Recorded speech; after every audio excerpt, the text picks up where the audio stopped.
Part 1. Born into Failure. You've just been born into the most powerful job on earth, and you're already failing at it. While other newborns are allowed to cry, burp, and make a mess of things, you're being swaddled in ceremonial linen, inspected by priests, and declared the physical embodiment of Horus, god of kingship. You're not just a baby, you're a political event. Your birth comes with omens. Stars are observed. Sacred cows may or may not moo in your honor. Somewhere, a man with a shaved head and too much eyeliner is already carving your name into a stone tablet you'll never read. From your first breath, everyone around you is panicking. Not because you're fragile, because you're the next living god. Which means if you so much as cough, the court astrologer might declare a national crisis. Childhood? Not happening. You don't get toys. You get ceremonial scepters you're not allowed to chew on. You don't get lullabies. You get hymns written in your honor, chanted by elderly priests who smell like frankincense and regret. Your crib is a gold-plated structure, colder than the Nile in February. You're surrounded by caretakers whose job is to prevent you from dying, disappointing the gods, or doing anything undignified, like crawling. Your bottle-fed political expectations. Your first words are probably scripted, and if you try to play with your cousin, someone whispers, "He's fourth in line, best keep an eye on him." Even before you can walk, you're being groomed to rule. Royal advisors are already plotting your education, your image, and your eventual spouse, who, spoiler alert, will share your last name and your jawline. And let's not forget, you're being raised to believe you are divine. That's not a metaphor. You are expected to internalize that the sun rises for you, which is adorable until you realize the entire kingdom will blame you if it doesn't. Part 2. School, but make it divine. You thought being a living god came with perks like skipping school or feeding ducks by the Nile? Think again. Your day starts early, stars still out, priests already chanting early. You're woken not by a gentle nanny, but by a steward holding a golden tablet detailing today's responsibilities. Take a nap isn't on it. First lesson, hieroglyphs. Not normal letters. Tiny pictures of birds, eyes, and upside-down bread loaves that somehow form entire government policies.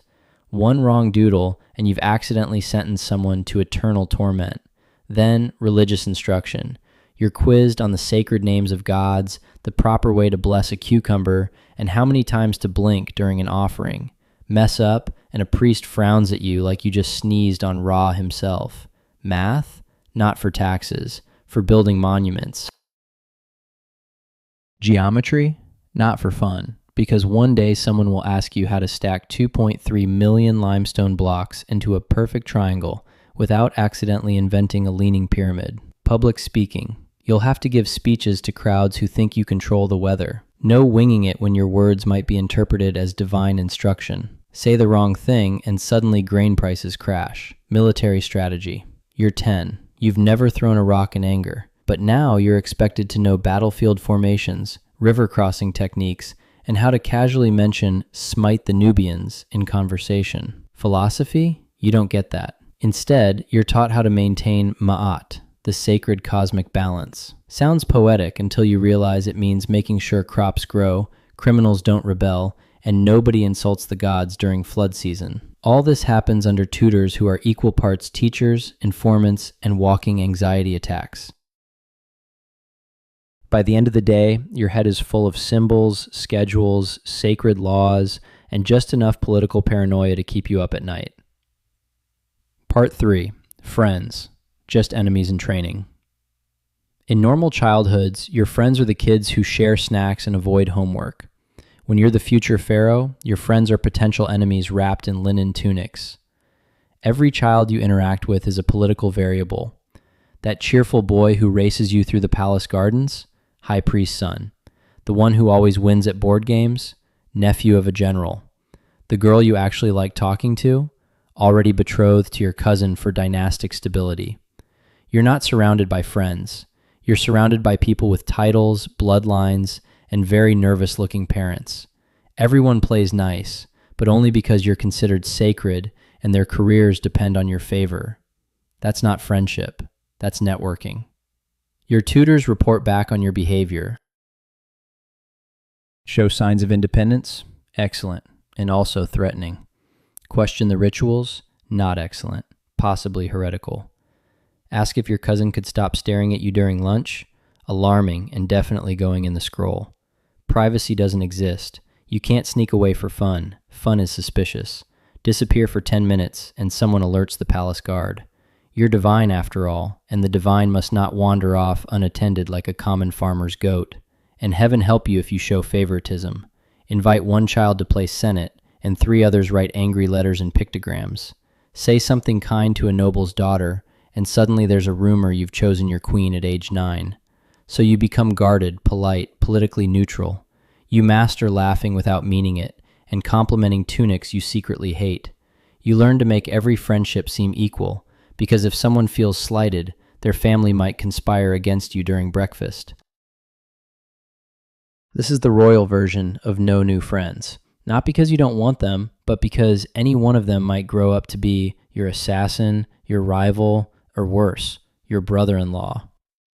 Part 4. Divine, but still human. By now, you're officially divine. Not royalty divine, actual God on earth divine. Priests confirm it. Scrolls say it. People bow like you personally invented sunlight. Sounds impressive until you realize nobody asked if you were ready for that kind of pressure. Every time you sneeze, someone declares it a message from the heavens. Every step is ritualized. Every mistake must be carefully explained in a way that doesn't imply the gods are clumsy or forgetful. Here's the kicker. While everyone calls you Horus on earth, you still stub your toe, still get pimples, still get stomach aches from too many figs. Divine, maybe, but not immune to bad digestion. The contradiction is staggering. You're all-powerful, yet you can't leave the palace without 5 guards, 3 priests, and a chariot procession. You control the Nile's floods, but if you trip over a cat, someone starts whispering about bad omens. You're expected to maintain Ma'at, which means you're personally blamed for droughts, riots, or a mildly disappointing harvest. And the rituals, constant, exhausting rituals. Speak in special divine phrases, eat sanctified food, participate in ceremonies where you pretend to defeat evil using props and heavy golden objects while sweating in a linen tunic. Privately, you might feel doubt, maybe even boredom, but you can't say that. Saying, "I'm not sure I'm a god," is the fastest way to cause a theological meltdown or get replaced by a cousin who is sure. So you smile, bless statues, wave from balconies, and quietly wonder how many gods before you also secretly hated this job. Being a god isn't liberating. It's a full-time performance with eternal consequences. Perfect, mystical, celestial, even on days when all you really want is to eat a pomegranate in peace. No one warns you that the higher they place you, the lonelier it gets at the top of Mount Divine Expectation. Part 5. Puberty and your sister. Puberty arrives, voice cracks, body changes, and just when things couldn't get more awkward, your advisors slide in with a scroll and a smile. Time to choose a wife, preferably your sister. Yes, your sister. In the noble tradition of keeping the bloodline pure, a term that here means genetically risky, you're now expected to marry a close relative. Aunt, half-sister, cousin, all perfectly acceptable options according to dynastic politics and 0 genetic counselors. Romance? Irrelevant. Personal preference? Not part of the ceremony. This is about optics. You're divine. She's divine. Nothing says divine legitimacy like holding hands at your wedding with someone who also shared your wet nurse. Meanwhile, the palace buzzes. Court officials debate which relative is the least related, like it's a riddle from the gods.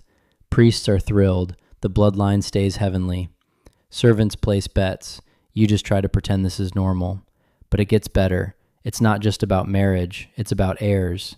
Fast. You're barely past your first chin hair, and already there's pressure to produce a mini Pharaoh. No pressure, kid. Just all of Egypt counting on your awkward teenage hormones. Through all this, you must remain calm, composed, ceremonial. You're not just a husband. You're a symbol of order, fertility, and divine cosmic power, especially during rituals where you're paraded with your new bride, who, to remind you again, may also be your niece. In private, you might feel disgust, confusion, or the overwhelming need to flee into the desert and scream into a sand dune, but expressing that would make you look unstable. So you nod, smile, attend the banquet, marry your sister, and convince yourself it's for the good of the realm. Because what's a little inbreeding when the fate of Egypt depends on you producing a suitably godlike heir who may or may not have 3 elbows? This is royal puberty, sponsored by genetics, politics, and denial. Part 6, The Crown, heavy and sweaty. You've finally been crowned Pharaoh. Time to enjoy the glory, right? Not quite.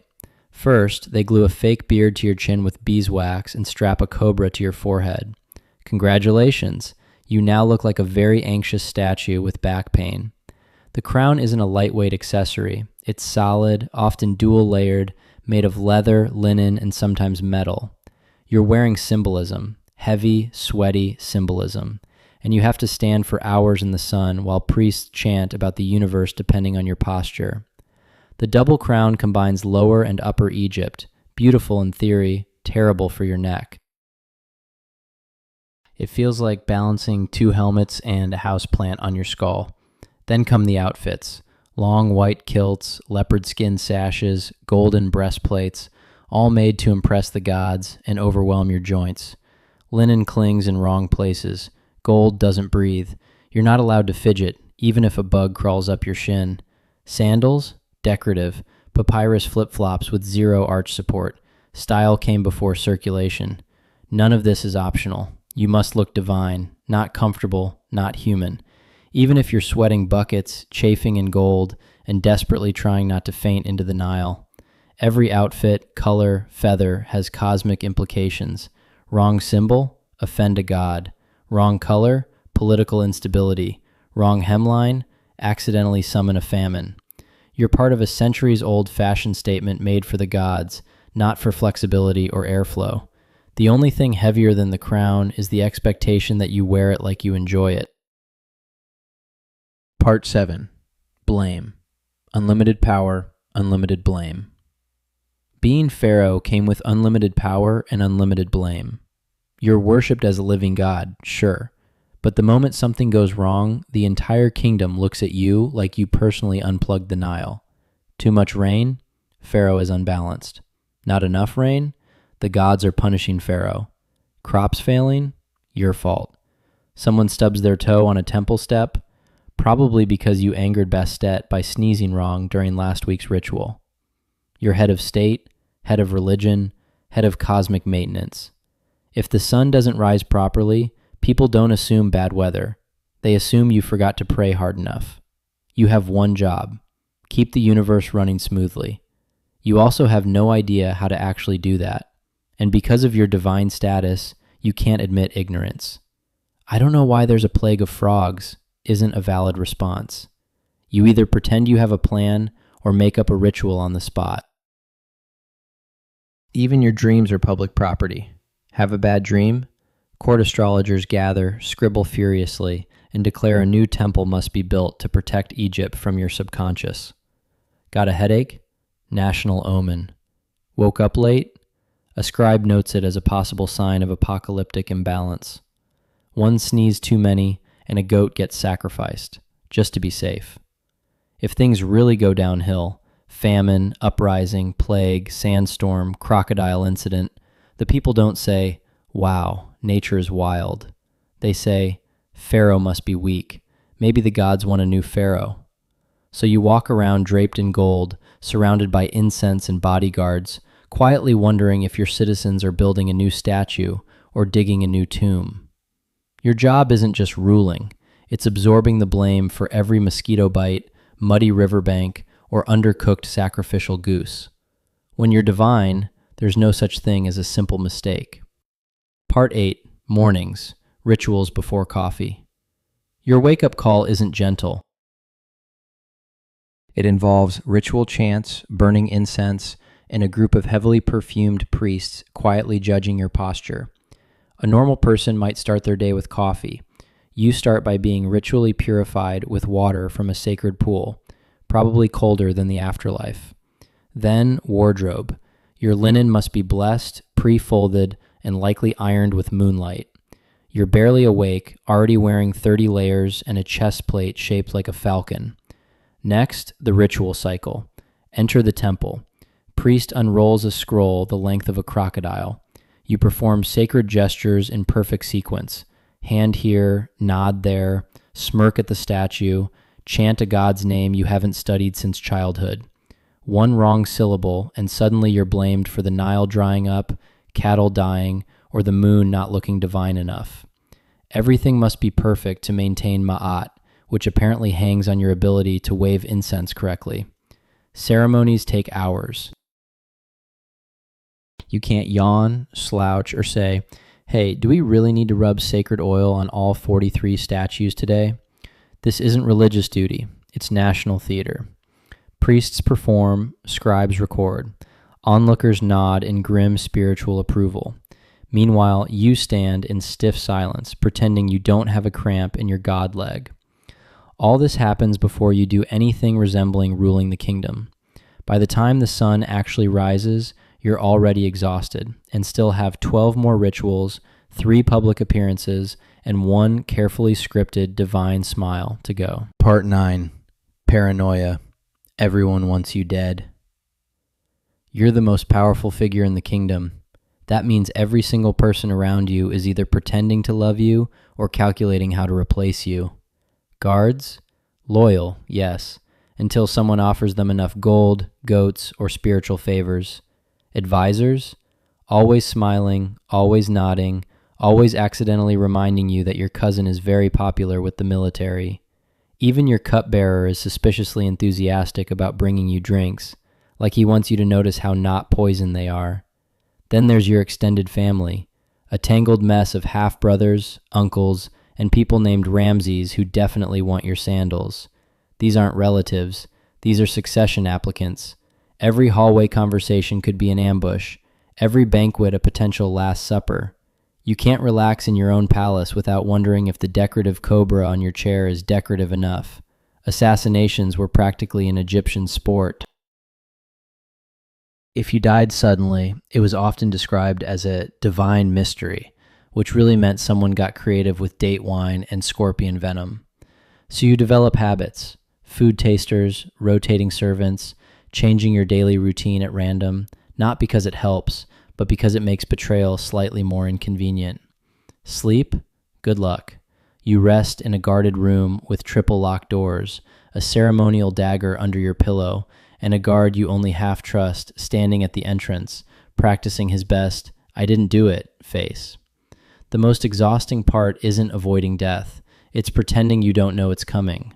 Stay calm, divine, unbothered, because showing fear means weakness, and weakness means opportunity. Every glance, handshake, well-timed compliment could be part of someone's rise to your throne. Trust the wrong person, and you won't have to worry about politics anymore. Being Pharaoh isn't about ruling. It's about surviving in a palace full of people who bow during the day and sharpen knives at night. Part 10. Public life. Hot, sweaty, and scripted. You're expected to be divine, wise, unshakably composed, and incredibly photogenic in 40-degree heat while wearing a gold chest plate and a smile that doesn't suggest imminent collapse. Egyptian public life is built on ceremony. Long, elaborate processions through streets packed with people who love you, fear you, or just came for free bread. You stand in chariots waving like a deity on parade, while secretly wondering if passing out counts as a bad omen. The outfits don't help. Elaborate robes, glinting jewelry, symbolic scepters, a ceremonial headdress that traps heat like a portable oven. Your linen sticks where linen should never touch. Your sandals squish like they're stuffed with soggy papyrus. You stand through hours of rituals, blessing sacred cows, cutting ceremonial ribbons with a gold knife, naturally. Accepting offerings you don't want from nobles you don't trust. Smile, nod, occasionally mutter, "May the gods bless you," while quietly dying inside. The sun doesn't care that you're a god. It beats down like divine judgment. Your makeup runs. Incense chokes you. Every eye watches, expecting perfection, not heat stroke in a leopard skin sash. If you falter, look tired, annoyed, or, gods forbid, slightly human, The rumors start. Pharaoh is displeased. Pharaoh is weak. The heavens are shaking. Miss one ceremonial goose blessing, and suddenly people whisper about drought. Even festivals are work. Banquets where you can't eat. Dances where you can't move. Religious plays where you play yourself and still don't get a speaking part. It's not celebration. It's theater, and you're the main actor. Every single time. At the end of the day, you limp back to the palace, drenched in sweat and divinity, wondering how many more statues you have to bless before the gods finally grant you a nap. Part 11. Priests, the real power. On the surface, you're Pharaoh, Horus on earth, Lord of the two lands. But behind that glittering facade stand the priests. Temples weren't just for praying. They were banks, farms, schools, libraries, tax offices, the ancient Egyptian equivalent of data centers. The priesthood controlled grain, land, gold, public opinion, and metaphysical guilt. While you wore the crown, they held the ledgers. Every temple was a kingdom within your kingdom. Its high priest was its CEO. These weren't harmless old men humming hymns. They were political tacticians in robes, fluent in astrology, bookkeeping, and subtle blackmail. They managed the gods, the festivals, the omens, and more importantly, your public image. Sneeze on a feast day, they interpret it as divine disapproval. Wear the wrong color sash, Ra is sad. Suddenly, barley riots. And yet, you have to work with them. Without the priests, your divinity vanishes overnight. One new prophecy carved into a temple wall, and poof, the gods have chosen another. Worse, temples were tax exempt. They hoarded wealth with holy immunity. Your treasury struggled. Priests had golden statues of jackals with better retirement plans than your military generals. The worst part? They pretended to serve you. We live only to uphold your divine will, they'd say, while quietly diverting resources, managing spies, and advising your enemies to try prayer and also treason. You're the figurehead, the sunlit symbol, the living God. They're the committee that decides how godly you're allowed to be this week. Mess with the temples, the nation rebels. Obey the temples, you slowly become their mascot. It's a power struggle with incense and passive aggression. The gods might live in the heavens, but their accountants definitely lived at Karnak. Part 12. Family Drama, the Royal Snake Pit. In most families, drama means someone forgot a birthday or made a snide comment at dinner. In yours, it means conspiracy, palace coups, and the occasional accidental crocodile pit incident. Your biggest threat isn't a foreign army, it's your own bloodline. You're raised in a palace full of siblings, cousins, uncles, and half-uncles who all believe they should be sitting on your throne. Some ambitious, some delusional, all dangerous.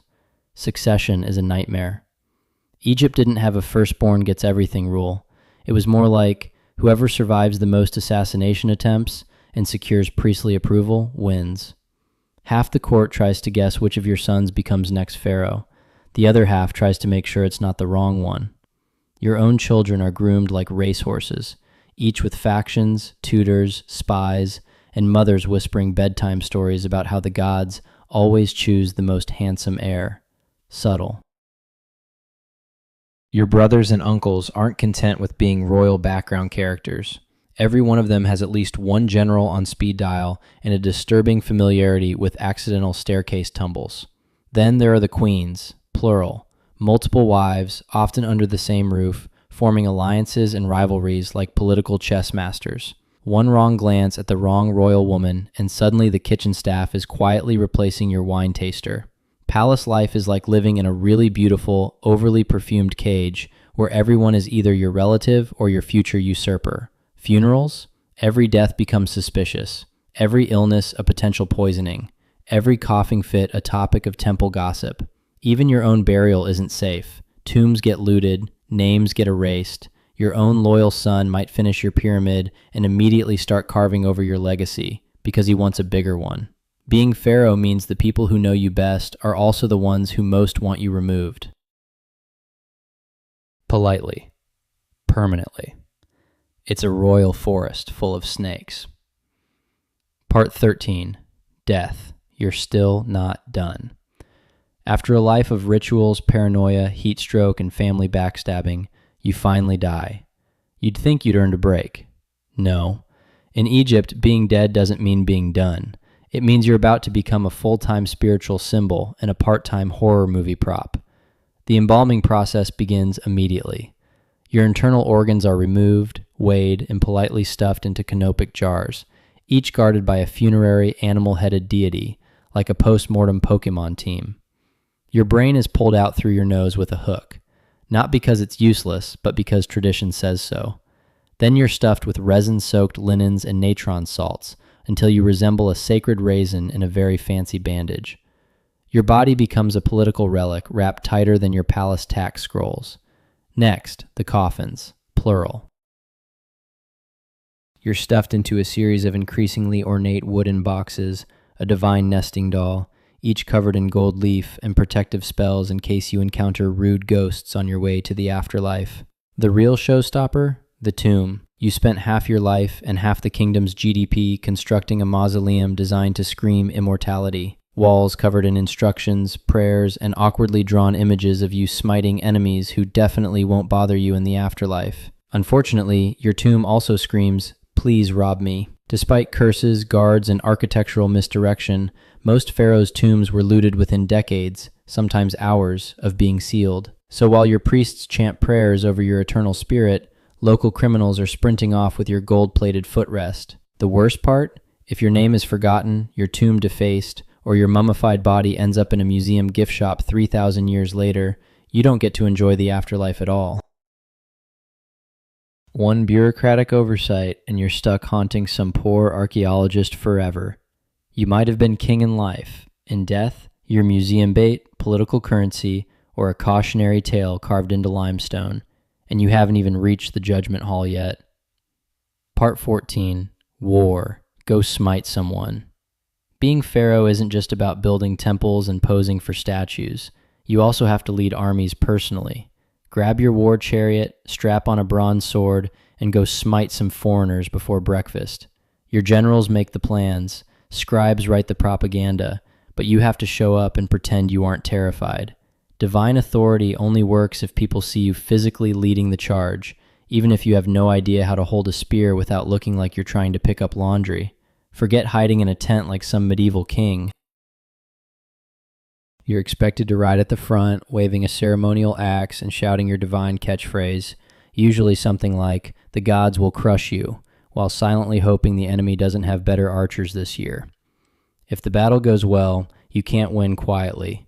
You return home with prisoners, loot, and enough severed hands to impress the temple accountants, all paraded through the streets while you smile and try to look both humble and terrifying. Lose the battle? That's a problem. Pharaohs don't lose. If you get injured, humiliated, or, gods forbid, run away, the priests might interpret it as divine displeasure, or worse, an excuse to replace you with someone who hasn't been cursed by defeat. So you're stuck in a cycle. Raise taxes to fund a war, fight the war to protect your image, then build a monument to exaggerate the war in case people noticed you nearly died. Expensive, exhausting, and extremely bad for your blood pressure. Even if you don't want to fight, you often have no choice.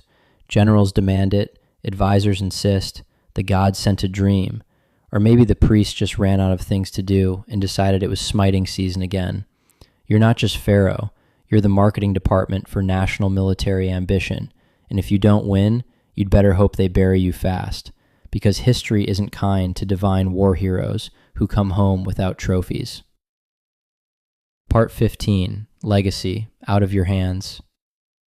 After all the rituals, warfare, backstabbing siblings, and linen-wrapped paranoia, history doesn't give you a standing ovation. The final insult of being pharaoh is this: your legacy is entirely out of your hands.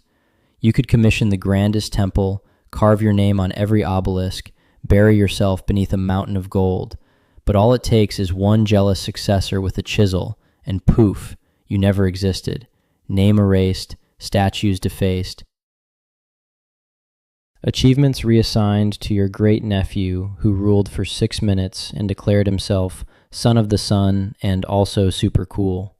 Erasing names wasn't pettiness, It was spiritual murder. In ancient Egypt, if no one speaks your name, your soul can't reach the afterlife. You're not just forgotten, you're trapped in cosmic limbo because your great-grandson wanted your pyramid budget. Even if they don't erase you, they might rewrite you. Your disastrous battle becomes a glorious victory. Your mild-mannered personality upgraded to unquestionably heroic. That embarrassing crocodile incident? Omitted entirely. Future generations treat your legacy like a group project they didn't read the notes for. You're remembered not as who you were, but as what made the next guy look better. And for some pharaohs, the real humiliation comes thousands of years later. Their carefully guarded tombs are discovered by archaeologists who immediately crack them open, put their mummies under fluorescent lighting, and ship their fingernails to museums. That gold sarcophagus you spent your life preparing, now a display case for elementary school field trips. Your royal toenail clippings, tagged, cataloged, and possibly available in the gift shop as keychains. You ruled empires. You were a god. And now you're a skeleton in a climate-controlled box while tourists mispronounce your name and wonder if your curses are still active. So yes, you were the living embodiment of divine order, the chosen of Ra, the lord of the two lands, and your greatest reward? Being slightly misrepresented by a travel blogger 3,000 years later.